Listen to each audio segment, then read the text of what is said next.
નમસ્કાર, આપ જોઈ રહ્યા છો ન્યૂઝ 18 ગુજરાતી. હું છું આપની સાથે દીપા શર્મા. જૂનાગઢથી સમાચાર. જિલ્લામાં વરસાદી માહોલ છવાયો છે. હળવા ઝાપટા સાથે વરસાદનું આગમન. છેલ્લા 2 દિવસથી વાદળછાયું વાતાવરણ. સવારે છૂટાછવાયા હળવા વરસાદી ઝાપટા વરસ્યા છે.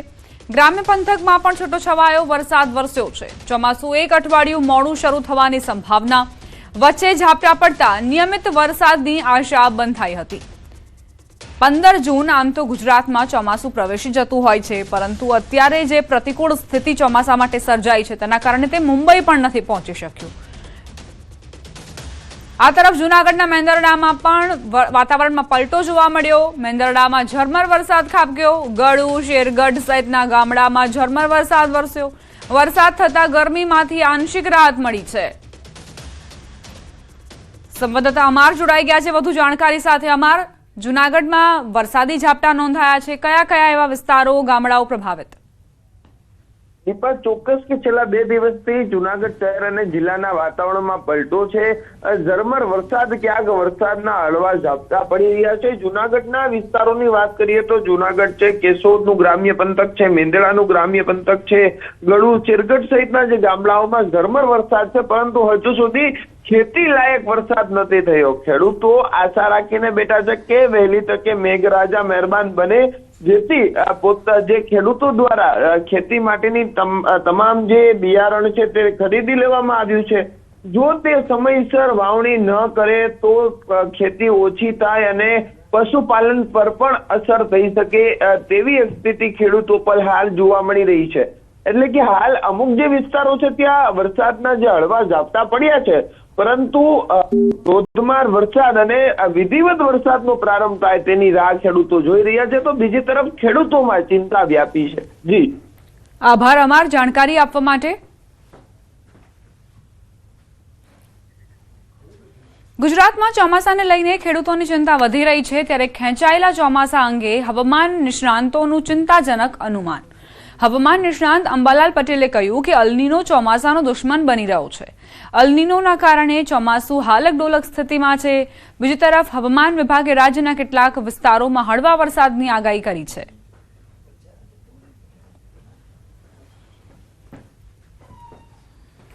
આ વખતે અલનીનોમાં ઘાતક દાનવ પેસિફિક મહાસાગરમાં સર્વરૂપ થવાની શક્યતા રહે છે અને તેની અસર વિશ્વ ઉપર પણ પડવાની શક્યતા રહે છે. જેમ કે દક્ષિણ અમેરિકામાં ભારે પૂર, તો દક્ષિણ ગુજરાતના કેટલાક ભાગમાં ઓછો વરસાદ રહેવાની શક્યતા રહે. એટલે આ વખતે ચોમાસું હાલક ડોલક સ્થિતિમાં રહેશે. દક્ષિણ ગુજરાતનું હવામાન અને ઉત્તર ગુજરાતના હવામાનમાં આ બંને વચ્ચેની સ્થિતિમાં ઇનર ટ્રોપિકલ કન્વર્જન ઝોનની પર અસર થતી હોય છે.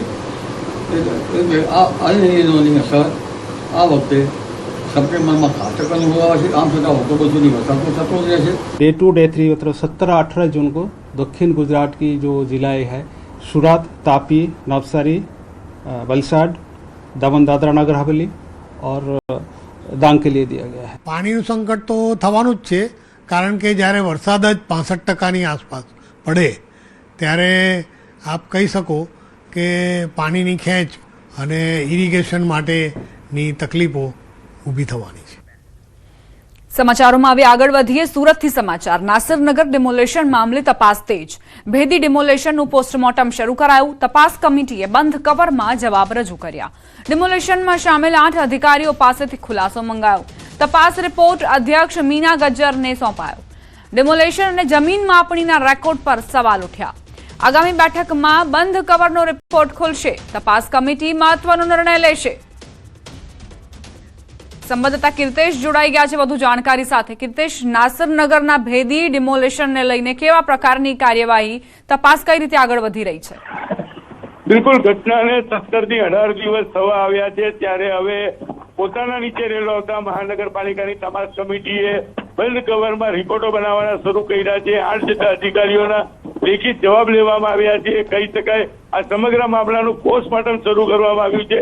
સીધી રીતે વિડીયોમાં દેખાતા અધિકારીઓ હોવા છતાં પણ તપાસની એક કમિટી બનાવી તેમાં તપાસનો ધમધમાટ બતાવવામાં આવી રહ્યો છે. જોઈએ છે કે હવે આ તપાસમાં કયા પ્રકારની કાર્યવાહી કરવામાં આવે. ખાસ કરીને આ તપાસમાં ટીમમાં 2 અધિકારી એવા છે કે એક અધિકારી તો રજા પર ઉતરી ગયા અને એક અધિકારી જે સમયે ડિમોલેશન થતું હતું ત્યાં હાજર હતા. એટલે કે તપાસ કમિટીના અધિકારી તપાસનો રિપોર્ટ બનાવશે કે પોતે નિર્દોષ છે તે સાબિત કરવાનો પ્રયાસ કરશે. ચોક્કસપણે ડિમોલેશનને લઈને પોસ્ટમોર્ટમની કામગીરી શરૂ કરી છે, પણ આ પોસ્ટમોર્ટમની કામગીરીનો રિપોર્ટ ક્યારે અને કેવી રીતે આવશે, મીના ગજ્જરને અધ્યક્ષ બનાવ્યા બાદ તેને અમુક જે જવાબ છે એ બંધ કવરમાં આપવામાં આવ્યા છે. ત્યારે હવે જોવાનું એ રહ્યું કે આ વિવાદનો અંત ક્યારે આવે છે અને નાસિરનગરના લોકોને ન્યાય ક્યારે મળે છે. બિલકુલ, આભાર કીર્તેશ જાણકારી આપવા માટે.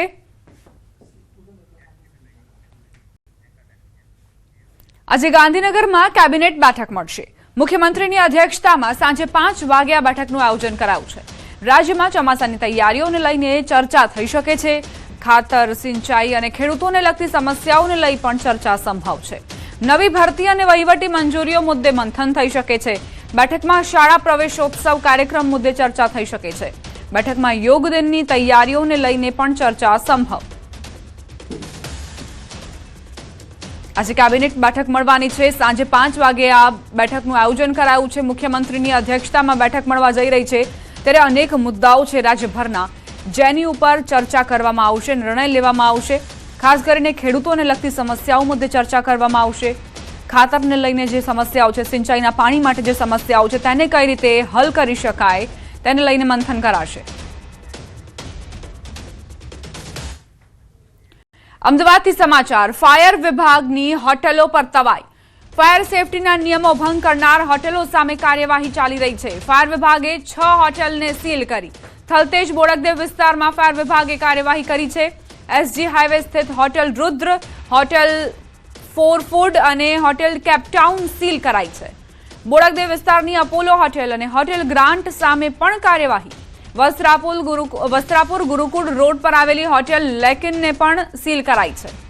આગના જોખમને ઘટાડવા ફાયર વિભાગે આ કડક કાર્યવાહી ચાલુ કરી છે.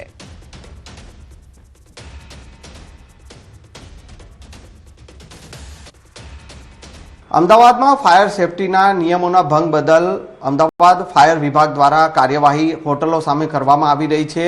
અમદાવાદના વસ્ત્રાપુર અને થલતેજ વોર્ડની અલગ અલગ હોટલો જે છે તેની સામે કાર્યવાહી કરવામાં આવી છે. એએમસીના ફાયર અને એસ્ટેટ વિભાગની સંયુક્ત ટીમ દ્વારા નોર્થ વેસ્ટ ઝોનની હોટલોમાં ચેકિંગ હાથ ધરવામાં આવ્યું હતું, જેમાં 6 હોટલો સામે સીલિંગની કાર્યવાહી કરવામાં આવી છે.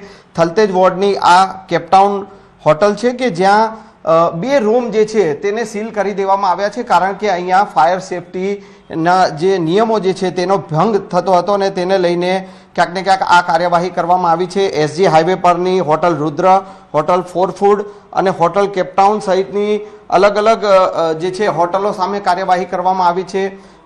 ભાઈ જે છે કે તેઓ આ કેપટાઉન હોટલના મેનેજર છે. શું નામ છે તમારું? દીપક સુતાર. દીપકભાઈ, આ ફાયરનું ઓડિટ કરવામાં આવી રહ્યું છે, જે ફાયર સેફટીના નિયમોનો ભંગ બદલ જે કાર્યવાહી કરવામાં આવી રહી છે, આપણી હોટલમાં ક્યારે ફાયરના અધિકારીઓ આવ્યા હતા અને શું ચેકિંગ કર્યું? एक्चुअल में हमारे यहाँ पूरी बिल्डिंग में फायर सेफ्टी लगी हुई है, पर कल 16 तारीख को जो सरप्राइज ऑडिट करके आए थे तो काफ़ी जगह लगे हुए हैं, 2-3 जगह नहीं लगे हुए, तो उन्होंने रूम की सील लगा दी थी. और नोटिस भी पहले दिया था? नोटिस दिया था, पर हमारा क्या जो नीचे 4th फ्लोर पे काम चल रहा था, हमने उन्हें बोला कि कल हमारा चालू हो जाएगा यहाँ काम, फिर उन्होंने 2 रूम की सील लगा दी. ફાયર વિભાગ દ્વારા અલગ અલગ હોટલોમાં ચેકિંગ કરવામાં આવી રહ્યું છે. નોર્થ વેસ્ટ ઝોનમાં આ કાર્યવાહી જે છે તે અલગ અલગ હોટલમાં જઈને કરવામાં આવી રહી છે, જેમાં 6 હોટલ સામે કાર્યવાહી કરવામાં આવી છે, સીલિંગની કાર્યવાહી કરવામાં આવી છે, જેમાં આ હોટલ કેપટાઉન થલતેજ વોર્ડની હોટલ કેપટાઉન છે, જેના 2 રૂમ જે છે ત્યાં ફાયર સેફટીનો અભાવ જોવા મળ્યો હતો અને તેને લઈને તેને સીલ કરવામાં આવી છે. કેમેરામેન ખેંગા રાઠોડ સાથે સંજય ટાંક, ન્યૂઝ 18 ગુજરાતી, અમદાવાદ. સુરતથી સમાચાર. ડિંડોલીમાં મહાનગરપાલિકાની ઘોર બેદરકારી સામે આવી. થોડા દિવસ પહેલા બનેલો નવો રોડ જમીનમાં ધસી પડ્યો. રોડ ધસતા એક ડમ્પર પણ ખાડામાં ફસાયું. જેસીબીની મદદથી ડમ્પરને બહાર કાઢવામાં આવ્યું. થોડા દિવસ પહેલા જ બનેલા રોડની ગુણવત્તા પર સવાલ ઉઠી રહ્યા છે. વરસાદ પહેલા જ રોડ ધસતા તંત્રની બેદરકારી સામે આવી છે. મહાનગરપાલિકાની કામગીરીને લઈને સ્થાનિકોમાં રોષ છે. હજુ થોડા દિવસ પહેલા જે રોડ બન્યો હતો તેની આ સ્થિતિ, એવી કઈ ગુણવત્તાનું મટીરિયલ અહીં વપરાયું હશે કે આ ડમ્પર અંદર ખાડામાં ધસી ગયું. સુરત મહાનગરપાલિકા જે જેનું કામ છે કે આ જે કોન્ટ્રાક્ટરોને કોન્ટ્રાક્ટ આપવામાં આવે છે, રોડ બનાવવાની કામગીરી સોંપવામાં આવે છે, તેઓ યોગ્ય મટીરિયલ યુઝ કરે છે કે નહીં તે જોવાનું. સંવાદદાતા કીર્તેશ લાઈવ જોડાઈ ગયા છે, તેમની પાસેથી વધુ જાણકારી લઈશું. કીર્તેશ, સુરત મહાનગરપાલિકાના અધિકારીઓ આ કોન્ટ્રાક્ટરોને કોન્ટ્રાક્ટ આપીને છૂટા થઈ જાય છે, ત્યારબાદ નિરીક્ષણ નથી કરતા કે કયા માલનો ઉપયોગ થયો છે, કઈ ગુણવત્તાનું મટીરિયલ વાપરવામાં આવ્યું છે. બિલકુલ, સુરત મહાનગરપાલિકા કૌભાંડોનું સૌથી મોટું ઘર બની ગયું છે. થોડા દિવસ પહેલા જ પ્રી મોન્સૂનને લઈને જે રસ્તાઓ ખોદાયા હતા ત્યાં પેચવર્કનું કામગીરી કરવામાં આવીને પેચવર્કની કામગીરી કેટલી હલકી કક્ષાનું કરવામાં આવ્યું છે તે દ્રશ્ય જ જોઈ શકાય છે કે એક ડમ્પર આખું બેસી ગયું છે. આ રોડ હજુ થોડા દિવસ પહેલા જ બન્યો છે. આ તમે જોઈ શકો છો કે આ રોડનું પેચવર્ક કરવામાં આવ્યું છે, ત્યારે રોડની બીજી બાજુ રોડનું લેવલ નથી, એટલે કે અહીંયા અવારનવાર ગાડીઓને નુકસાન થતું હોય છે. ત્યારે દ્રશ્ય જોઈ શકાય છે, આખું ડમ્પર બેસી ગયું છે. ડમ્પરને જેસીબી મશીનથી કાઢવામાં આવી રહ્યું છે. અધિકારીઓ ઘટના સ્થળે આવ્યા. ચાલો આપણે અધિકારીઓને પહેલાં સવાલ કરીએ, શું કેવું છે, કયા પ્રકારની કામગીરી છે, કયા પ્રકારનું મટીરિયલ વપરાયું છે, કારણ કે રસ્તાની હાલત જોઈ શકાય છે. ચલો પહેલાં એક સ્થાનિક ભાઈ છે, આપણે એની જોડે વાત કરીએ. શું કહેશો ભાઈ? भैया वहाँ पे एक्सीडेंट बहुत होता है. क्यों? पानी लेने या और रोड पे ब्रेकर एक चाहिए, क्योंकि हमेशा अभी ये हालत क्या है? अभी एक हफ्ता हुआ बने हुए. एक हफ्ता ही हुआ? हाँ, एक हफ्ता. ये और यहाँ पे आपके सामने ही गाड़ी पलटी हुआ, यहाँ से किनारे तक देख लीजिए रोड कितना खराब है. एक हफ्ते में यही हालत? हाँ, अभी ये तो जना हादसा नहीं हुआ, कोई शाम के टाइम होता हादसा हो जाता है यहाँ पे. બિલકુલ, અધિકારીઓ છે, આપણે અધિકારીઓ સાથે વાત કરીશું, શું સ્થિતિ છે, કયા પ્રકારની સ્થિતિ. અધિકારી છે, આવો સાહેબ. શું નામ આપનું? રવિભાઈ પટેલ. રવિભાઈ, રોડ બન્યો છે એક અઠવાડિયા પહેલા. રોડ બન્યો છે એટલે આ ખાલી કાર્પેટનો જે પેચવર્ક નાનું જે રીતે આ લોકો હાઇડ્રોલિક કામ કરી ગયા છે ને, એ હાઇડ્રોલિક ડિપાર્ટમેન્ટ દ્વારા આના પર કામગીરી કર્યા પછી એના અંદર માટી પુરાણને બધું કર્યું, પછી એને ક્યોરિંગ કરવાનું આવે છે. એ એમણે વ્યવસ્થિત ક્યોરિંગ કર્યું ના હોય એટલે બેસી ગયું છે. પણ આ જે રસ્તા પર જે ઓલરેડી ટ્રાફિક વધારે રહી છે, એટલે અમારા ડિપાર્ટમેન્ટ, મેન્ટેનન્સ ડિપાર્ટમેન્ટ, જે અમારા ડિંડોલી ડેપો તરફથી જે કામગીરી કરવાની છે એના પર જે જીએસપી વર્ક કરી ને એના ઉપર નાનું પેચવર્ક કરવામાં આવેલું છે. બાકી એક બાજુ રસ્તો બેસી ગયો, બીજી બાજુ રસ્તાની ઊંચાઈ હા, છે. એટલે એ આખો રસ્તા પર હાઇડ્રોલિક વાળા અને ડ્રેનેજ વાળા જે વર્કિંગ કરી ગયા છે એના પછી આખો રસ્તાનું કાર્પેટિંગ કરવાનું બાકી છે. એટલે કહી શકાય ખરું કે કોન્ટ્રાક્ટરની બેદરકારી છે. કોન્ટ્રાક્ટરની બેદરકારી કહો તો પણ ચાલે, અથવા તો આ જે હાઇડ્રોલિક ડિપાર્ટમેન્ટના જે ક્યોરિંગ વર્ક ને તે કરવાનું બાકી હતું એના હિસાબે થોડો પ્રોબ્લેમ છે ભાઈ. ચલો બીજા અધિકારી છે. ઉભારો ઉભારો સાહેબ, ભાગશો નહીં, ભાગશો નહીં. શું નામ? શું નામ? આપનું નામ તો કહો. કયા સાહેબ? આપ ઉભારો, વાત તો કરો ભાઈ. વાત તો કરી ભાઈ, એટલી બધાને થોડું જવાબ અલગ. આપ અધિકારી છો મહાનગરપાલિકાના. અમે કીધું ભાઈ, વાત તો કરી દીધી કે ભાઈ અમે પેશ માર્યો છે, અઠવાડિયું થયું છે, હવે લાઈન એક મોટી લગાવી છે, કામ થાય. બરાબર તમને છે. એવું લાગે છે કે કોન્ટ્રાક્ટર કે કર્મચારી હવે જે હશે તો અમે જોઈએ શેના માટે સેટલમેન્ટ થયું ભાઈ. એ ડાયરેક્ટ હું તમને કેવી રીતના કહી શકું. અત્યારે રોડ બેસી ગયો, વાત સાચી. એ બેસી ગયો છે, પેચ વર્ક કર્યું છે અમે, હવે બેસી ગયો સામેની છે. સાઈડ રોડ બી ઊંચો છે. હા, સામેની સાઈડ રોડ ઊંચો છે. એ તો આખું કાર્પેટ. આભાર કીર્તેશ જાણકારી આપવા માટે. જામનગરથી સમાચાર હવે. મહાનગરપાલિકામાં બોમ્બ મુકાયાની ધમકી અપાઈ. જામનગર મહાનગરપાલિકામાં બોમ્બ મુકાયાની ધમકી. બોમ્બ મુકાયાનો ધમકીભર્યો મેલ આવ્યો છે.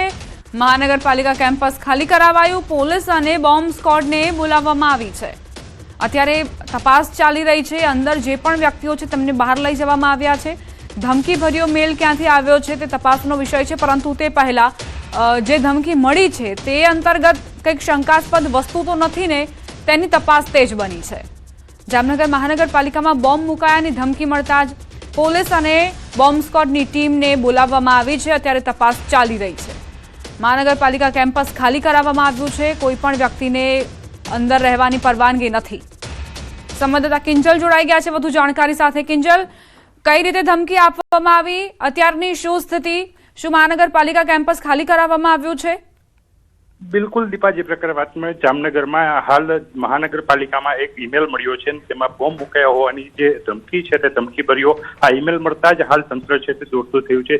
જામનગર મહાનગરપાલિકાના જે આખું કેમ્પસ છે તે કેમ્પસમાં લોકો અને જે અધિકારીઓ હતા તેમને ખાલી કરાવી દેવામાં આવ્યા છે અને હાલ કેમ્પસની આસપાસ બોમ્બ સ્ક્વોડ અને પોલીસ ટુકડી છે તેને તૈનાત કરી દેવામાં આવી છે. આ ઉપરાંત કંઈ પણ અઘટિત ઘટના ન ઘટે તેના માટે ફાયર વિભાગના જે ટેન્કરો છે તેમને પણ તૈનાત કરી દેવામાં આવ્યા છે. જામનગર મહાનગરપાલિકાના કેમ્પસમાં હાલ જે તમામ ડેપ્યુટી મેયર, ચેરમેન સહિતના જે પદાધિકારીઓ છે, આ પદાધિકારીઓ છે તે પોલીસ સાથે વાતચીત કરી રહ્યા છે અને કયા પ્રકારનો જે ઈમેલ મળ્યો છે તેની હાલ કન્વર્ઝેશન છે તે ચાલી રહ્યું છે. તો બીજી તરફ બોમ્બ સ્ક્વોડ છે તે બોમ્બ સ્ક્વોડ પણ પહોંચી છે અને હાલ મહાનગરપાલિકામાં સર્ચ છે તે હાથ ધરવામાં આવ્યું છે. જે પ્રકારે અલગ અલગ ઓફિસ અને કોર્ટમાં બોમ્બ મુકાયાના જે ઈમેલ અને ફોન કોલ રડતા હોય છે તે પ્રકારે હાલ જામનગર મહાનગરપાલિકામાં પણ.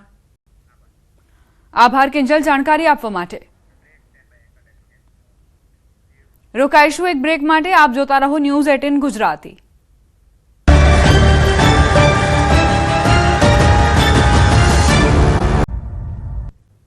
Welcome back. ગાંધીનગરના 6-4 સર્કલ ખાતે ઇન્ડિયન કોસ્ટગાર્ડની થીમ પર બનેલા સર્કલનું ઉદ્ઘાટન. નાયબ મુખ્યમંત્રી હર્ષ સંઘવીના હસ્તે કોસ્ટગાર્ડ સર્કલનું ઉદ્ઘાટન કરવામાં આવ્યું. કાર્યક્રમ દરમિયાન ઇન્ડિયન કોસ્ટગાર્ડના ઉચ્ચ અધિકારીઓ હાજર રહ્યા. ઇન્ડિયન કોસ્ટગાર્ડના ગુજરાત યુનિટ દ્વારા સર્કલને ડેવલપ કરવામાં આવ્યું છે. 6-4 સર્કલ પર ઇન્ડિયન કોસ્ટગાર્ડનું આ સર્કલ તૈયાર કરવામાં આવ્યું છે. કોસ્ટગાર્ડ થીમ આધારિત આ સર્કલનું ઉદ્ઘાટન થયું છે. તમામ અધિકારીઓ કોસ્ટગાર્ડના હાજર રહ્યા. ઇન્ડિયન કોસ્ટગાર્ડના ઉચ્ચ અધિકારીઓની ઉપસ્થિતિમાં ઉદ્ઘાટન થયું. ઇન્ડિયન કોસ્ટગાર્ડના ગુજરાત યુનિટ દ્વારા સર્કલને ડેવલપ કરાયું છે. આજે કોસ્ટગાર્ડ દ્વારા ગાંધીનગરના મુખ્ય સર્કલ પર કોસ્ટગાર્ડના હોવરક્રાફ્ટ હોય કે કોસ્ટગાર્ડના હેલિકોપ્ટર દ્વારા એમને ખૂબ સરસ આકૃતિ જોડે આ સર્કલ ડેવલપ કર્યું છે. કોસ્ટગાર્ડને, ખાસ કરીને કોસ્ટગાર્ડના આખી ટીમને હું રાજ્યના તમામ નાગરિકો વતી આભાર માનું છું. ધારાસભ્ય દર્શના દેશમુખની નારાજગીનો મામલો. પ્રદેશ પ્રમુખ જગદીશ વિશ્વકર્મા વાર્તાલાપ કરશે. દર્શનાબેન સહિત સ્થાનિક નેતાઓ સાથે બેઠક થશે. સોમવાર અથવા મંગળવારે કમલમમાં બેઠકની શક્યતા. નારાજગી અંગે સમગ્ર ઘટનાક્રમનો ચિતાર મેળવાશે. જિલ્લા પ્રમુખ, એમએલએ સહિતના નેતાઓ સાથે ચર્ચા કરાશે. સંગઠન પ્રભારી, ઝોન પ્રભારી અને મહામંત્રી અંગે પણ ચર્ચા થશે. શિસ્તબદ્ધ પાર્ટીમાં નારાજગી મુદ્દે ખુલાસો લેવાશે. ખુલાસા બાદ પક્ષ શું નિર્ણય લે છે તેના પર સૌની નજર. પક્ષમાં નિર્ણયને લઈને ગણગણાટ શરૂ થયો. આ સાથે જ બુલેટિનમાં અત્યારે બસ આટલું જ. આપ જોતા રહો ન્યૂઝ 18 ગુજરાતી.